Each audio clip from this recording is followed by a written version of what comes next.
মধ্যবয়স্ক একটি লোক একটি কবরস্থানে কবর খুঁড়ছিল। তখনই অনেক বৃষ্টি এবং বজ্রপাত হয়। এটা দেখে লোকটা একটু ভয় পাচ্ছিল, কিন্তু সে থামছিলই না। তারপর সে লাশটি কবর থেকে ওঠায় এবং পুরনো আমলের একটি মহিষ টানা গাড়িতে সেই লাশটি উঠিয়ে সে তার বাড়ির উদ্দেশ্যে রওনা দেয়। এরপর সে গাড়িতে করে ওই লাশটা বাড়িতে নিয়ে আসে। লাশের উপর একের পর এক লোকটি মন্ত্র পড়া কাগজ রাখে, বিড়বিড় করে মন্ত্র পড়ছিল। মনে হচ্ছিল সে কোনো একটি রিচুয়াল করছে। ঠিক তখনই আমরা দেখতে পাই দরজার আড়াল থেকে একটি মেয়ে এসব দেখছিল এবং খুবই ভয় পেয়েছিল সে। দরজার ওপারে থাকা মেয়েটির দিকে হঠাৎ করে ওই লাশটি তাকায়। এটা দেখে মেয়েটি খুবই ভয় পেয়ে যায়। সিন চলে যায় 10 বছর পরে। ক্যাম্পাসের মধ্যে দুই বান্ধবী মিলে মাওয়ারের জন্মদিন পালন করছে। এই মেয়েটির নাম মাওয়ার। এবার 20 বছরে পা দিয়েছে নাওয়ার। সেই উপলক্ষে তার বেস্ট ফ্রেন্ডরা একটু মজা করছে। মাওয়ারের বাবা মা কেউই নেই, সে কলেজের হোস্টেলে থাকে। মাওয়ারের একটি ছোট বোন আছে, কিন্তু সে অনেক দূরে থাকে। কলেজের দুই বান্ধবী মাওয়ারে অনেক খেয়াল রাখে এবং তাকে অনেক ভালোবাসে। কার্তিকা এবং ভে মিলে মাওয়ারের জন্মদিন উপলক্ষে একটি সুন্দর ড্রেস গিফট করে এবং বলে এই ড্রেসটা পরে ক্যাম্পাসে একটি চক্কর দিয়ে আয়, এবার তোর বয়ফ্রেন্ড হবে। এটা শুনে তারা হাসতে থাকে। ঠিক তখনই ভের বয়ফ্রেন্ড অ্যালেক্স সেখানে আসে। অ্যালেক্স জানায় আজ সবাই মিলে তারা একটি পার্টিতে যাবে, কিন্তু মাওয়ার তাদের জানায় সে একটু অসুস্থ বোধ করছে। সে তার বাবা মার সাথে দেখা করতে যাবে। বেশি দেরি না করে মাওয়ার সে তার বাবা মার সাথে দেখা করতে গ্রামের উদ্দেশ্যে রওনা দেয়। জঙ্গলের গভীরে অবস্থিত সেই কবরস্থান। এরপর সে কিছু ফুল এবং গোলাপ জল নিয়ে সেই কবরে ছিটিয়ে দেয়। মাওয়ারের মনটা আজ একটু বেশি খারাপ, কারণ প্রতি জন্মদিনে তার দোকান থেকে কেক কিনে খেতে হয়। এখানে মাওয়ার তার মার সাথে একা একা কথা বলে। সে বলে, তুমি তো আমাকে প্রতি জন্মদিনে কেক বানিয়ে খাওয়াতে। দেখো, আজ আমি প্রাপ্তবয়স্ক হয়ে গিয়েছি, তো এখন তো আমার একটা বয়ফ্রেন্ড বানানো উচিত। আমি তোমাদের কাছে একটি উইশ করতে চাই, আমার যেন একটা ভালো বয়ফ্রেন্ড হয়। এজন্য আমি তোমাদের দোয়া চাইছি। এরপর মাওয়ার মনে মনে তার বাবা মার কবরস্থানে উইশ করে। ঠিক তখন একটি দমকা হাওয়া বয়ে যায়। এরপর মাওয়ার সেখান থেকে উঠে বাড়ির উদ্দেশ্যে রওনা দেয়, কিন্তু তাকে যেন কেমন লাগছিল। হঠাৎ করেই তার সামনে একটি কালো কুকুর আসে এবং তাকে দেখে অনেক ডাকতে থাকে। এরপর সে সেখান থেকে চলে যায়। অন্যদিকে বাড়ির সবাই মাওয়ারের জন্য অপেক্ষা করছিল। এই মহিলার নাম হচ্ছে অ্যাম্পক। তিনি হচ্ছেন নাওয়ারের বাড়িওয়ালি। কিন্তু মজার ব্যাপার হলো অ্যাম্পক তাদের বাড়িতে কাজও করত, আর মাস শেষে বাড়ি ভাড়া তো আছেই। অ্যাম্পক তাদের উদ্দেশ্যে বলে রাত 10টার পর বাড়ির গেট বন্ধ থাকবে, তারপর কিন্তু তোমরা বাড়িতে ঢুকতে পারবে না। মুখে মিষ্টি হাসি নিয়ে মাওয়ার সেখানে উপস্থিত হয়। তাকে দেখে তার বান্ধবীরা মজা করে বলছিল, কোনো ছেলে কি তোকে ড্রপ করে দিয়েছে? তারা সবাই মাওয়ারকে নিয়ে মজা করছিল। আজকে মাওয়ার কিছুটা ভিন্ন মুডে ছিল, তাই সে তার রুমে চলে যায় এবং রুমে যেতেই সে একটি বক্স বের করে। বক্সটার ভিতরে ছিল একটি হেয়ার ব্যান্ড, কিন্তু তাকে এটা কে দিয়েছে তা আমরা পরে জানব। রাতের বেলায় তাদের টেলিফোনে একটা কল আসে, কিন্তু কেউই তার সাথে কথা বলছিল না। এমনভাবে কয়েকবারই কল আসে, কিন্তু ফোন ওঠানোর পর কেউই কথা বলে না। পরের দিন বে এবং কার্তিকা মিলে মাওয়ারকে এই বিষয়ে কথা বলে। মাওয়ার মুচকি হাসে। মাওয়ারকে তারা জিজ্ঞেস করে এই নতুন বয়ফ্রেন্ডটাকে, যে কিনা কথা বলার পর কোনো উত্তর দেয় না। এখানে তার আরেক বান্ধবী দোনাকে দেখানো হয়। হঠাৎই আমরা দেখতে পাই মাওয়ারের নাক দিয়ে ব্লিডিং হচ্ছে এবং বে সেটা মুছে দিচ্ছে। ঠিক তখনই মাওয়ার স্বীকার করে তার বয়ফ্রেন্ডের কথা। মাওয়ার বেকে জানায় এখনো তারা ডেটিং এ যায়নি, সবে মাত্র দেখা করেছে। মাওয়ার বলে এতদিন সে একা ছিল, এখন আর একা নেই। পরদিন সকালে সে ওই রিবনটা পরে কলেজে যায় এবং তার বান্ধবীর বয়ফ্রেন্ডের দিকে অদ্ভুতভাবে তাকিয়ে থাকে। কলেজে লিন নামে নতুন একটি মেয়ে এসেছে এবং তার সাথে অ্যালেক্স ঘুরছে। মাওয়ার তার বান্ধবীর কানে কানে বলে অ্যালেক্স তোমাকে ধোঁকা দিচ্ছে। এরপরে আমরা দেখতে পাই মাওয়ার অ্যালেক্সকে উপেক্ষা করে সেখান থেকে চলে যায়। বে ওই নতুন মেয়েটার কথা জিজ্ঞেস করলে অ্যালেক্স জানায় ওই মেয়েটার নাম হচ্ছে লিন এবং কার্তিকার সঙ্গে এফএম শোতে কাজ করে। এবং তার ভৌতিক অভিজ্ঞতাও রয়েছে। কার্তিকা, বে এবং দুনা মিলে মাওয়ারের জন্য ডিনারের অপেক্ষা করছে। সেখানে আমরা দেখতে পাই অ্যাম্পক ডাস্টবিনে আবর্জনা ফেলতে যায়। হঠাৎই সে সেই আবর্জনার ভিতরে একটি ছায়া দেখতে পায়, যেটা দেখে সে খুবই ভয় পেয়ে যায়। ভালো করে চেক করতে সেটা গায়েব হয়ে যায়। হঠাৎই বাড়ির মেন গেটটা খুলে যায়।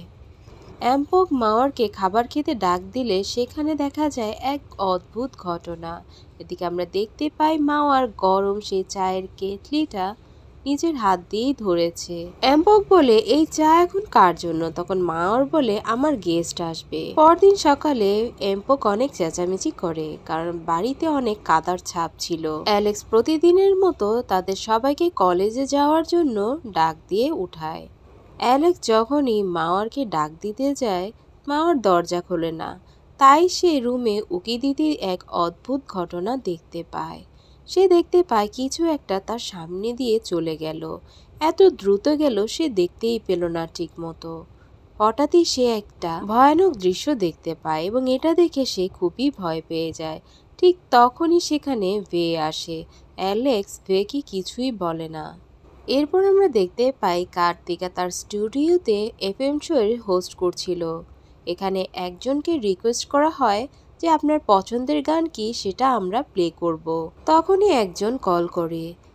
কেমন যেন অদ্ভুত একটি কাঠের শব্দ হচ্ছিল। কার্তিকা তাকে বলে, আপনার রিকোয়েস্টের গান কি এবং আপনি কার উদ্দেশ্যে এই গানটা উৎসর্গ করতে চান? সেখান থেকে এক লোক কর্কশ কণ্ঠে বলে উঠল, মাওয়ারের জন্য। কার্তিকা তাকে বলছিল, আপনি কি তার উদ্দেশ্যে কোনো লাইন বলতে চান? তখন ওপাশ থেকে বলছিল, মাওয়ার, আমাকে দেওয়া কথাগুলো কিন্তু তুমি ভুলো না। কার্তিকা মাওয়ারের সম্পর্কে জানতে চাইলে ওপার থেকে লোক তার বান্ধবী মাওয়ারের সাথে একেবারে মিলে যাওয়া ঘটনাগুলো বলতে থাকে। এরপর কার্তিকা তার কথা জিজ্ঞেস করলে বলে, আমার নাম রেস্তো। পরের দিন এইসব বিষয় নিয়ে তারা কথা বলছিল বের সাথে। কার্তিকা বেকে বলে, তুই নোটিস করেছিস ইদানিং মাওয়ার আমাদের সাথে কথা বলে না এবং অদ্ভুত আচরণ করে। কার্তিকা বেকে বলে, গতকাল রাতে তুই আমার এফএম শো শুনিসনি? সেখানে অদ্ভুত এক ব্যক্তি মাওয়ারের নামে কি বলছিল। হাঁটতে হাঁটতে তারা এই বিষয়ে কথা বলছিল। হঠাৎই তাদের সাথে দেখা হয়ে যায় মাওয়ারের দুজন ক্লাসমেটের সাথে এবং বলে, মাওয়ার তো গত দুদিন যাবৎ ক্লাসেই আসে না। এটা শুনে তারা খুবই অবাক হয়ে যায়। এরপর ভে তার বয়ফ্রেন্ডকে কল করে রেস্তো নামের ছেলের খবর নিতে বলে যে কলেজে এমন কোনো ছেলে আছে কিনা। এ পর্যন্ত তাদের সাথে যেসব ঘটনা ঘটে গিয়েছে ভে তা অ্যালেক্সের সাথে শেয়ার করে। এ কথা শুনে অ্যালেক্সও সেদিনে যা দেখেছিল তা ভের সাথে আলাপ করতে থাকে। অন্যদিকে আমরা দেখতে পাই মাওয়ার আজ বেশ সাজুগুজু করেছিল এবং ওই হেয়ার ব্যান্ডটা পরেছিল। এদিকে রুমটা একটু নির্জন থাকায় ভি স্পিচ দেওয়ার জন্য কাজ করছিল। হঠাৎই সে রেকর্ডারটা অন করে। তখনই সে একটি অদ্ভুত হাসি শুনতে পায়। রেকর্ডারটা অন করতে সে তার কথার মাঝে মাঝে মাওয়ারের ভয়েসও শুনতে পায়। মাওয়ার বলছিল, রেস্তো, তুমি ওয়াদা করো তুমি আমাকে কখনোই ছেড়ে যাবে না। আমি ওয়াদা করছি আমি তোমাকে ছাড়া কোথাও যাব না, কারণ এই পৃথিবীতে তুমি ছাড়া আমার কেউই নেই। তুমি যেখানে নিয়ে যাবে আমি সেখানেই যাব। এখন প্রশ্ন হচ্ছে, বে তো তার রুমে রেকর্ডিং করছিল এবং তার রুম থেকে মাওয়ারের রুম অনেক দূরত্ব। বাইরে মাওয়ার আছে কিনা সেই বিষয়টা চেক করতে বে তার রুম থেকে বের হয়, কিন্তু এখানে সে মাওয়ারকে দেখতে পায় না। হঠাৎই বে কাউকে চলে যেতে লক্ষ্য করে, তাই সে সিঁড়ির কাছে যায়। ঠিক তখনই সেখানে বে মাওয়ারকে দেখতে পায়। বে মাওয়ারকে বলে, এত রাতে তুই এখানে কি করছিস? আর তুই কার সাথেই বা কথা বলছিস? তুই যে ছেলেটার সাথে কথা বলিস সেই ছেলেটার নাম কি রেস্তো, যার সাথে তুই এতক্ষণ কথা বলছিলিস? এই কথা শুনে মাওয়ার মুচকি হাসে। এরপর মাওয়ার সেখান থেকে চলে যেতে লাগে। পরদিন সকালে বে কার্তিকাকে এই টেপ রেকর্ডারটা শোনায়। তখন কার্তিকা জানায় কলেজে 3 জন রেস্তো রয়েছে, যার মধ্যে 2 জন মারা গিয়েছে আর একজন বিদেশে থাকে। এখন ভাববার বিষয় আছে মাওয়ার তাহলে কার সাথেই কথা বলে। তবে এই বিষয়টা তো ক্লিয়ার হয় যে ক্যাম্পাসে রেস্তো নামের কোনো ছেলে নেই। বে সেদিন অ্যালেক্সের সাথে কথা বলে এটা বুঝতে পারে যে মাওয়ারের সাথে কিছু অলৌকিক ঘটনা ঘটছে, যেটা কিনা সেদিন অ্যালেক্স দেখতে পেয়েছিল। এরপর বে মিস লিনের সাথে কথা বলে, কারণ সে জানতে পেরেছিল মিস লিনের ভৌতিক অভিজ্ঞতা রয়েছে। মিস লিন জানতে পেরেছিল মাওয়ারের রুমে ভৌতিক কিছু ঘটেছে, যেটা কিনা অ্যালেক্স তাকে বলে। তাই মিস লিন ভেকে জানায় যদি তার রুমে কোনো সমস্যা হয়ে থাকে তাহলে রিচুয়ালের মাধ্যমে সেটা ঠিক করতে হবে। এসব কথা সাইডে রেখে বে তাকে জানায় সমস্যাটা এখান থেকে না, সমস্যাটা ওই দিন থেকে শুরু হয়েছিল যখন থেকে তার নতুন বয়ফ্রেন্ড হয়েছে। শেষবারের মতো তাকে স্বাভাবিক দেখেছিলাম যেদিন কিনা সে তার মৃত বাবা মার কবর দেখতে গিয়েছিল, এবং সেখান থেকে আসার পরই এরকম হচ্ছে। এরপর বে মিস লিনকে জানায় যেদিন তার বাবা মার কবর দেখতে গিয়েছিল সেদিন তার আসতে একটু দেরি হয়ে গিয়েছিল। আমরা তাকে নিষেধ করেছিলাম ওইখানে যেতে। কথাটা বলতে বে একটু ভেবে জানায় ওই দিন তার পিরিয়ড চলছিল। এই কথা শোনার পর মিস লিন তাকে জানায় পিরিয়ড চলাকালীন অবস্থায় মেয়েরা অপবিত্র হয়ে থাকে। এরপর মিস লিন তাকে জিজ্ঞেস করে যেদিন সে ফিরেছিল তার সাথে কি সে কিছু নিয়ে এসেছিল। কথাটা বলতেই বে জানায় আমি তেমন কিছু দেখিনি, আমার ঠিক মনে নেই। তখনই মিস লিন একটি মন্ত্র পড়ে এবং চোখ বন্ধ করে দেখতে পায় সে তার সাথে একটি কাঠের বাক্স নিয়ে এসেছিল। মিস লিন বেকে বলে ওই বাক্সই আসল কারণ, ওই বাক্সের সাথে এই আত্মার কোনো সংযোগ রয়েছে। এরপর বে তাড়াহুড়া করে চলে যায় অ্যাম্পকের কাছে এবং সেখানে যে মাওয়ারের রুমের এক্সট্রা চাবি চায়। অ্যাম্পক প্রথমে দিতে রাজি না হলেও পরে সে তাকে দিয়ে দেয়। এরপর বে মাওয়ারের রুমে যায়। রুমটা বেশ অন্ধকার ছিল, লাইট জ্বালাতে সে কিছুই তেমন খুঁজে পাচ্ছিল না। হঠাৎই ড্রেসিং টেবিলের সামনে একটি বক্স খুঁজে পায় এবং সেখানে রাখা ছিল একটি হেয়ার ব্যান্ড। হঠাৎই সেখানে মাওয়ার এসে উপস্থিত হয় এবং বলে আমার পারমিশন ছাড়া তুমি আমার রুমে কি করছো। কাঠের বাক্সটা বে লুকিয়ে ফেলে এবং মাওয়ারকে ডাইভার্ট করার জন্য অন্য কথা বলতে থাকে যে তুমি দুদিন যাবৎ কলেজে যাচ্ছ না কেন, কি হয়েছে তোমার? দিন দিন তুই অনেক পরিবর্তন হয়ে যাচ্ছিস, তুই কাকে ভালোবাসিস আমাদের বল, সে আদৌ ভালো মানুষ নাকি খারাপ? কথা বলতে মাওয়ার তাকে চুপ করিয়ে দেয় এবং বলে আমার বিষয়ে তুই নাক গলাবি না। এরপর সে আয়নার সামনে বসে সাজসজ্জায় মেতে ওঠে। অন্যদিকে আমরা দেখতে পাই কার্তিকা টিভি দেখছিল।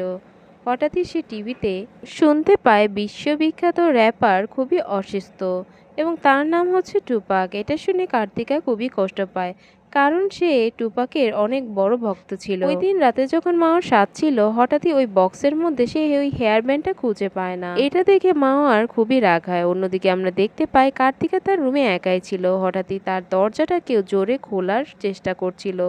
এজন্য কার্তিকা চেক করতেই দেখে সেখানে তো কেউই নেই। যখনই সে রুমে এসে দরজাটা বন্ধ করে দেয় তখনই কেউ অনেক জোরে সেই দরজাটা বন্ধ করে।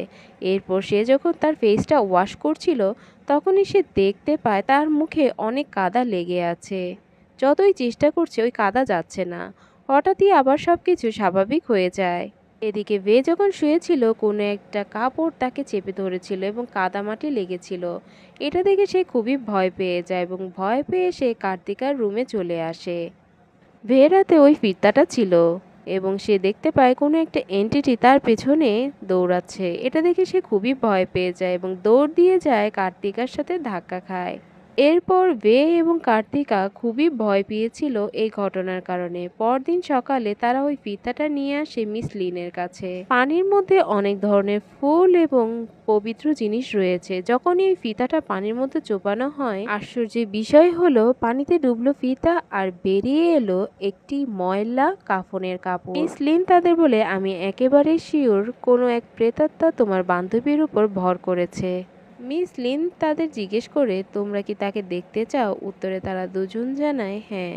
এরপর তারা পুরো রুমে মোরিঙ্গা পাতা ছিটিয়ে দেয়। তারা সিদ্ধান্ত নেয় অ্যাম্পকের রুমে আজ খাওয়া দাওয়া করবে, তাই অ্যাম্পকের ডাইনিং রুমে তারা মোরিঙ্গা পাতা ছিটিয়ে দেয় এবং তারা প্ল্যান করে মাওয়ারকে সেখানে ডাকবে। তারা অপেক্ষা করতে থাকে মাওয়ারের জন্য, যদি তার সাথে অন্য কিছু থেকে থাকে তাহলে সেটা তারা দেখতে পারবে। হঠাৎই বৃষ্টি শুরু হয়। অ্যাম্পক চলে যায় ছাদে, কারণ সেখানে তার কাপড় রয়েছে।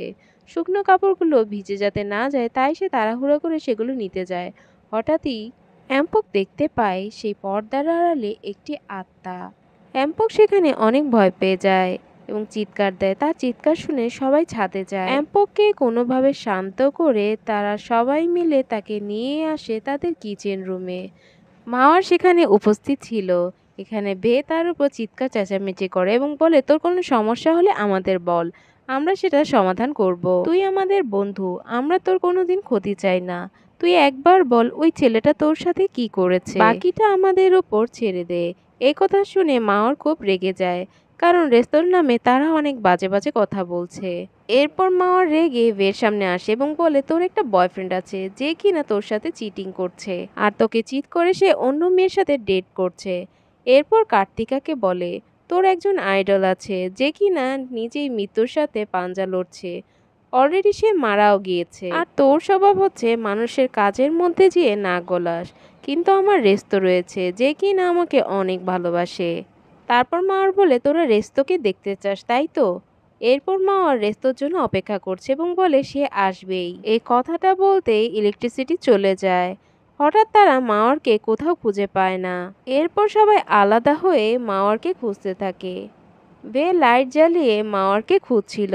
হঠাৎই বে তার সামনে মাওয়ারকে দেখতে পায় এবং মাওয়ার বলছিল চল তোকে পরিচয় করে দিই আমার বয়ফ্রেন্ডের সাথে। বজ্রপাতের আলোতে সেখানে থাকা এক বীভৎস আত্মাকে দেখতে পায়। এটা দেখে বে চিৎকার দেয় এবং দৌড়ে গিয়ে সে চলে যায় অ্যাম্পোকের ডাইনিং রুমে। সবার উপর লুটিয়ে পড়ে বে। ঠিক তখনই সেখানে চলে আসে মাওয়ার এবং তাদের বলতে থাকে কই তোরা দেখবি না আমার বয়ফ্রেন্ডকে, তাহলে এখানে কেন তারা। এরপর তারা সেই আত্মাকে দেখে আরো ভয় পেয়ে যায়। মাওয়ারের পাশে ওই লাশকে দেখে সবাই প্রচন্ড রকমের ভয় পেয়ে যায়। এরপর সবাই দৌড়ে বের রুমে চলে যায়। হঠাৎ বের মনে পড়ে মাওয়ার তো সেখানে একা, যদি মাওয়ারের কোনো ক্ষতি হয়ে যায় এটা ভেবে বে আবার সেই রুম থেকে বের হয় এবং মাওয়ারকে খুঁজতে থাকে। মাওয়ারকে খুঁজতে খুঁজতে এক পর্যায়ে বে কার্তিকার রুমে যেয়ে পৌঁছায়। লাইটের নিচে দাঁড়াতে লাইটটা নড়তে শুরু করে এবং সেই আলোতে সে ওই বীভৎস লাশটাকে দেখতে পায়। এখানে আমরা দেখতে পাই ভয়ে বে চিৎকার করছে। অন্যদিকে আমরা দেখতে পাই বে ফিরে না আসায় কার্তিকা এবং দোনা মিলে তাকে খুঁজতে যায়। তখনই সেখানে বে চলে আসে। তারা দেখতে পায় বে যেন কোথায় চলে যাচ্ছিল, তাই তারা সবাই মিলে বেকে আটকায় এবং জোর করে রুমে নিয়ে আসে। এদিকে আমরা দেখতে পাই রুমে আসাতে মাওয়ার কান্না করছে। সেখানে বলছে রেস্তো আমাকে নিয়ে যাও। সবাই মাওয়ারকে জোর করে সেখানে রাখার চেষ্টা করছিল। হঠাৎই আমরা দেখতে পাই মাওয়ার লাশের মতো শুয়েছিল, পা দুটো সম্পূর্ণ মিলে ফেলে, সম্পূর্ণ দেখতে একটা মৃত লাশের মতো মাওয়ার।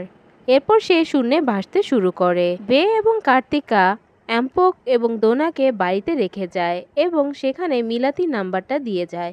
মিলাতি হচ্ছে মাওয়ারের ছোট বোন এবং তাকে সেখানে তাড়াতাড়ি আসতে বলা হয়। এরপর বে এবং কার্তিকা চলে যায় মিস লিনের বাড়ির উদ্দেশ্যে। গেট খুলে সেখানে তারা আরেকটি দৃশ্য দেখতে পায়, অ্যালেক্সকে দেখতে পায়। তার মানে অ্যালেক্সের সম্পর্ক ছিল মিস লিনের সাথে। এসব ইগনোর করে বে মিস লিনকে জানায় যে মাওয়ারের অবস্থা খুবই খারাপ, আপনাকে আমাদের সাথে আসতেই হবে। মাওয়ার একটা ডিমনের প্রেমে পড়েছে এবং এখান থেকে ওকে বাঁচাতে হবে আমাদের। এরপর মিস লিন এসে মাওয়ারের উপর কিছু রিচুয়াল করে এবং বলে পুরো বাড়িতেই মোরিঙ্গা পাতা ছিটিয়ে দিতে এবং তার সাথেই একটি কাফনের কাপড়ের ব্যবস্থা করতে বলে। মাওয়ারকে রিচুয়ালের মাধ্যমে শুদ্ধ করতে হবে। হঠাৎই কে যেন রুমের মধ্যে দরজা নক করে। মিস লিন দরজা খুলতে সেও ওই অবয়বটাকে দেখতে পায় এবং ভয় পেয়ে যায়। এদিকে আমরা দেখতে পাই মাওয়ার অট্ট হাসি আসছিল এবং কেমন যেন করছিল। হঠাৎই মাওয়ার চলে যেতে লাগে এবং সবাই বলে ওকে ধরো এবং কাফনের কাপড় যেভাবে মানুষের শরীরে বাঁধা হয় ওরকমভাবে বেঁধে দাও। এটা বাঁধতে মাওয়ার একটু শান্ত হয়। রাতে সবাই একসাথেই ঘুমিয়েছিল। ঘুম ভাঙতে বে দেখতে পায় সেখানে মাওয়ার নেই এবং একটি রুমে যেয়ে দেখে সেখানে সবাই বসে আছে এবং সেই কাফনের কাপড়ে বে শুয়ে আছে। মাওয়ার তার দিকে তাকিয়ে অদ্ভুত হাসি দেয়। তখনই বের ঘুম ভেঙে যায়। আসলে এটা তার দুঃস্বপ্ন ছিল। হঠাৎ কেউ দরজায় নক করে। এই মেয়েটার নাম মিলাতি। এই মেয়েটাই হচ্ছে মাওয়ারের ছোট বোন। মিস লিনের সন্দেহ ছিল এই ডিমনটার সাথে তার পরিবারের কারো না কারো সম্পর্ক রয়েছে, তাই সে মিলাতিকে জিজ্ঞেস করে, কিন্তু মিলাতি এসব কিছুই জানে না। এরপর সবাই মাওয়ারকে বাঁচানোর জন্য তাদের গ্রামের বাড়ির উদ্দেশ্যে রওনা দিবে, কারণ সন্দেহটা অনেক সময় বাস্তবে রূপ নেয়। হতে পারে ওই ডিমনটা মাওয়ারকে নিয়ে গিয়েছে। এরপর তারা সবাই মিলে মাওয়ারের পৈতৃক বাড়ির উদ্দেশ্যে রওনা দেয়। যেহেতু তারা মেয়ে মানুষ ছিল, তাদের সঙ্গে একটি ছেলে দরকার ছিল, তাই বাধ্য হয়ে অ্যালেক্সকে সাথে নেয়। কিন্তু এখানে সমস্যা হলো, অ্যালেক্সের এক্স গার্লফ্রেন্ড এবং প্রেজেন্ট গার্লফ্রেন্ড দুজনই তার পেছনে বসেছিল। কিভাবে তাদের ফেস করবে অ্যালেক্স সেটাই বুঝতে পারছিল না। কারোর সাথে চিটিং করলে আর ধরা খেলে যেই অবস্থাটা হয়, অ্যালেক্সের সেই অবস্থাটাই হয়েছিল। এরপর তারা মাওয়ারের পুরনো বাড়িতে পৌঁছায়। বাড়িটা খুবই পুরনো এবং পরিত্যক্ত ছিল। সবগুলো রুম তারা ভালোভাবে চেক করছিল। সবগুলো রুম চেক করার পর একটা রুম বাদ পড়ে যায়, যেটা কি না অদ্ভুত ধরনের ছিল। রুমটার পাশে অনেকগুলো বক্স রাখা ছিল এবং দরজাটা ছিল বন্ধ। দরজাটা খুলে তারা প্রবেশ করলে তারা যা দেখতে পায় সেটা ভয়াবহ ছিল। একটি লাশ সেখানে রাখা ছিল এবং সেই লাশের উপর কিছু মন্ত্রপুত কাগজ রাখা ছিল।